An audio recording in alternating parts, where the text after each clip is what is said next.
կարող եք լուսանկարել կամ փաստորեն պատճենել, հա, այդ ցուցակները եւ դուրս գալ ի վերջո ստուգել։ Սա կարծես թե մի քիչ լուծում է այն հարցը, որը մեր երկրի ընտրական համակարգի հիմնական խոտանն է։ Մյուսը տեսահսկողության հետ կապված։ Այս գաղափարը 5-6 տարի առաջ է առաջի անգամ առաջ քաշվել, այն ժամանակ էլ նոր ընտրական օրենսգիրք էր մշակվում, մի 7-8 կազմակերպություններով էլի մեծ փաթեթ ներկայացրեցինք, դրանց մեջ առաջին անգամ երևաց ընտրության քվեարկության process-ի եւ հաշվարկի process-ի տեսահսկողության ինտերնետ հեռարձակման գործիքը առաջարկվեց եւ իշխանությունը մերժեց կատեգորի։ Անցած անգամ էլի պարոն Հարությունյանն էր խառը հանձնաժողով էր աշխատանքային խումբ էր ներողություն։ Եվ այն ժամանակ որևէ ծախսի վրա հղում չասվեց թե գիտեք փողը չկա, դրա համար չենք կարող մենք սա անենք, այլ կատեգորիկ մերժվեց։ Հիմա փոփոխություն կա դիրքորոշման մեջ իշխանության ինչպես տեսակ, չեմ անձնավորում, որովհետև մենք խոսում ենք իշխանության հետ, իշխանության մասին։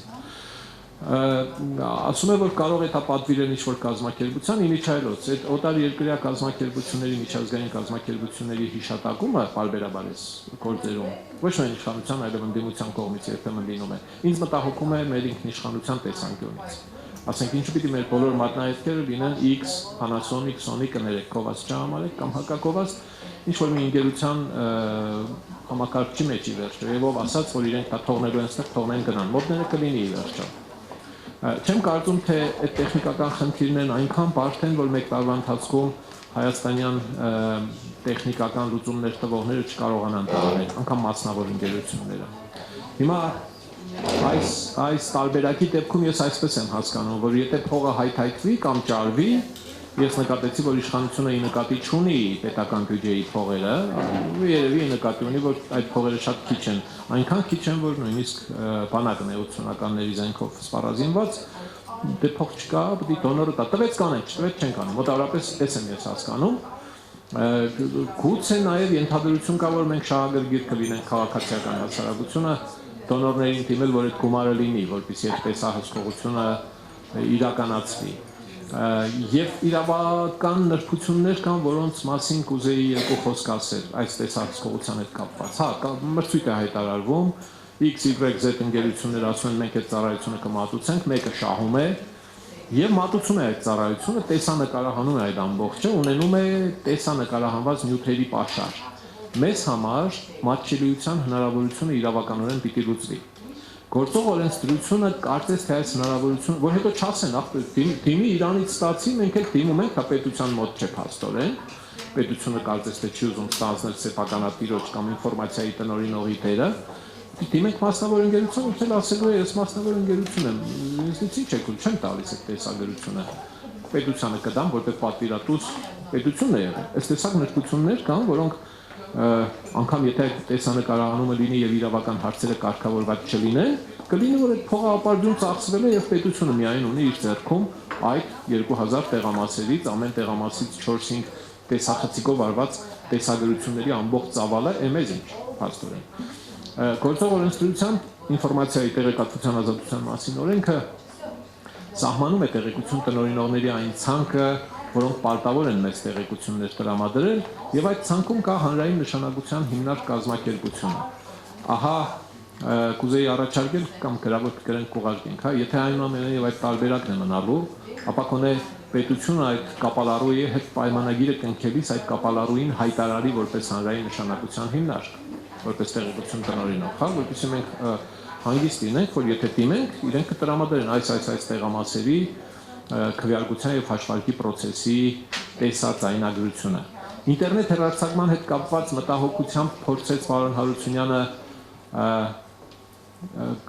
մտահոգություն հայտնեց, որ կարժե զրկվի, հա, չարժի դա անել, որովհետեւ ինտերնետ հեռարձակումը կարող է խափանվել, ամեն ինչն կարող է, ես հիմա խոսելուց կարող եմ խափանվել, այս միկրոֆոնն էլ կարող է խափանվել, բայց խոսքն այն մասին չէ, որ միայն ինտերնետ հեռարձակում էինք մենք առաջարկել եւ առաջարկում։ Խոսքն այն մասին էր, որ մենք մի ամբողջ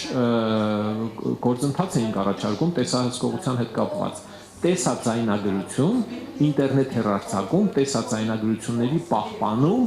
պատշաճ ժամկետով։ Եթե հանկարծ հեռարձակման ընթացքում, ես էլ եմ հասկանում, լիքը մարդկա մտնելու են այ թե իր տեղամասի, ասենք, կռասնադարից մեկը մտնելու են այ թե իրենց գյուղի ժողովրդից ով կա կենթանի, ով է մահացել, ով է մտնում տեղամասով, ահռելի քանակությամբ նայողներ կարող են լինել, իսկապես կարող է կեր ծանրաբեռնվի համակարգը։ Ուշադրություն դարձրեք։ Իշխանությունը մի կողմից ասում է դեմ չեն ես այդ տեսածայնագրման ներդրմանը, կան կազմակերպություններ, որոնք կարող են դա անել, բան, որոշում է, որ դա հնարավոր է։ Մյուս կողմից առանց այդ մասնագիտական կազմակերպություններին հարցնելու որոշում է, որ ինտերնետ հեռարձակումը կխափանվի, հաստատ կխափանվի, բերեք չանեք, հա։ Ինչու՞, թողեք այդ տեխնիկական սպասարկում իրականացնողը ինքը ասի, ինքը կարող է ապահովել այդ ինտերնետ հեռարձակումը, թե ոչ։ Եվ ի վերջո, եթե հանգարց նույնիսկ խափանվի, մենք ունենք տեսածայնագրությունները ամբողջ տեղամասը բացվելուց սկսած մինչև փակվելու պահը, եւ ոչինչ այդ ժամն էլ ասենք ինտերնետ չի հեռարձակվել, սարսափելի ոչինչ չկա, եթե կա կասկած, եթե կա փողոք, կարելի է 5 տեսախցիկներից տեսածայնագրությունները հանել, ստանալ եւ նաեւ տեսնել այդ ինտերնետի խափանման ժամանակ կես ժամում տեսնես այդ ինչեր են այնտեղ տեղի ունեցել։ Վերջը էլի մարդիկ էլ կան այնտեղ։ Մի խոսքով։ Այսինքն այս երկու սրա եւ իհարկե մատնահետքերով նույնականացման կամ ընդհանրապես ընտրողի փաստաթղթի, անձահաստատող փաստաթղթի եւ այդ սարքավորման միջոցով նույնականացման գործիքների ներդրման հետ կապված մի խոր համոզմունք ասեմ։ Ընդհանրապես տեխնիկական միջոցների այս գործի մեջ ներմուծումը Հայաստանում հիմա տեղի այս նախագծով նախատեսվում է անել շատ մասշտաբային կերպով։ Մինչև հիմա էլեկտրոնային քվեարկություն ունեցել է Հայաստանի ընդամենը 270-300 քաղաքացի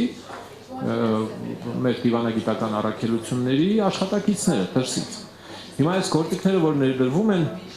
ասել եմ եւ կրկնեմ եւ բանակցությունների ժամանակ էլ եմ ասել։ Շատ կարեւոր է, որ գործընթացին մասնակցող 3 կողմերն էլ հաստատեն, որ իրենք վստահում են այդ համակարգին։ Իշխանությունը, իշխանությունն առաջարկում է, ուրեմն վստահում է, ընդդիմությունը, տեխնիկական աուդիտ, որի մասին խոսք եղավ, այդ վստահության համակարգի մասին է խոսքը։ Ընդդիմությունը գոնե նոմինալ հեշտ է սահմանել, գոնե ընդդիմադի, բանի, ինչ է, խորհրդարանական ընդդիմությունը, գոնե կարողանա ասել, որ այո, այս տեխնիկական գործիքները մեզ համար ընդունելի են եւ արդար են։ Եթե կկարողանա ասել, եթե չէ, ուրեմն այդ գործիքակազմը չպիտի ներմուծվի։ Եվ երրորդ կողմը քաղաքացիական հասարակությունը։ Հիմա մեկը իշխանություն է, մյուսները ներողություն, ուզում են իշխանություն, ընդդիմություն ստացվեց։ Մենք ոչ մեկն ենք, ոչ մյուսն ենք։ Մենք մի շահագրգռություն ունենք, ուղղակի ընտրությունները լինեն ազատ եւ արդար։ Ես կարծում եմ, որ այդ տեխնիկական գործիքների ներդրման անհրաժեշտ պայման է նաև քաղաքացիական հասարակության լիազորված անձի կամ անձանց հաստատումը, որ այո, մեր մասնագետները ստուգել են, ճանաչում են այդ սարքավորումներն ու այդ մեխանիզմները արդար։ Ասեն իրենք չեն խոթանելու, որովհետև ձեռքերն ինչ կա, իրենք թղթեր են ստեղից այնտեղ տեղափոխում, իրենց համար ինչ մի դժվարություն կլինի այդ համակարգչային ապահովման ծրագրի մեջ մի երկու բան փոխելով ավիրել ամբողջ արդյունքը։ Մինչև չլինի այս 3 կողմերի իշխանություն, ընդդիմություն, քաղաքացիական հասարակության ներկայացուցիչներ, լիազորված, պատշաճ լիազորված ներկայացուցիչներ, ինչ որ մեխանիզմով շատ դժվար բան է, գիտեք, 5000 հկը արի իրենց միջից շահագրգիռներին կտի, ասենք 400 հկը ընտրություններով հետաքրքրված են,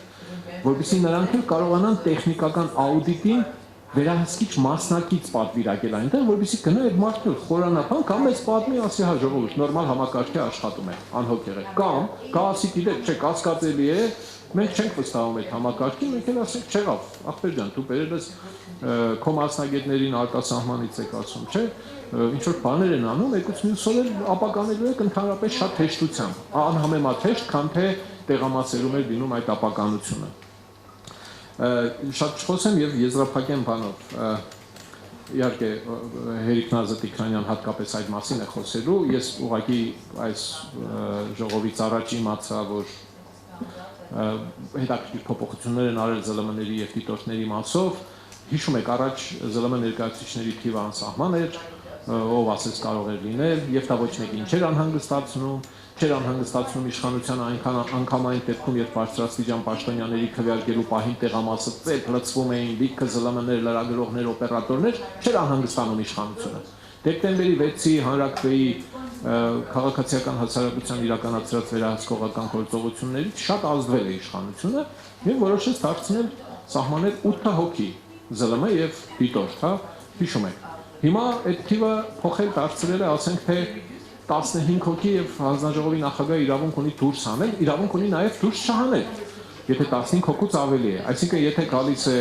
Բաղրամյան 26-ի կենվորը կամ ուրիշ կենվորներ, բան գալիս են քվեարկելու, այդտեղ կարելի է որ 400 լրագրող լինի։ Բայց եթե մի տեղամասում 16 լրագրող է հավաքված եւ հսկում է թույլ չի տալիս կեղծիքներ իր հսկողությամբ, ոչ ուղղակի, այդ դեպքում հանձնաժողովի նախագահը իրավունք է ստանում դուրս անել։ Եվ ամենախայտառակը, որ ամեն ԶԼՄ իրավունք է ունենալու այս վերջին տարբերակով, ընդամենը 50 հոգու լիազորել լինել իր լրագրողը կամ օպերատորը կամ նկարահանողը, ինչու եք որոշել, որ ասպարեզ օրաթերթ օրինակի համար ընդամենը 50 հոգի կարող է ունենալ 2000 տեղամասերում։ Ինչպես հասկացաք, որ դուք պիտի սահմանափակեք իմ ԶԼՄ իրավունքները, որ օրենքներով եւ սահմանադրությամբ արտոնված են։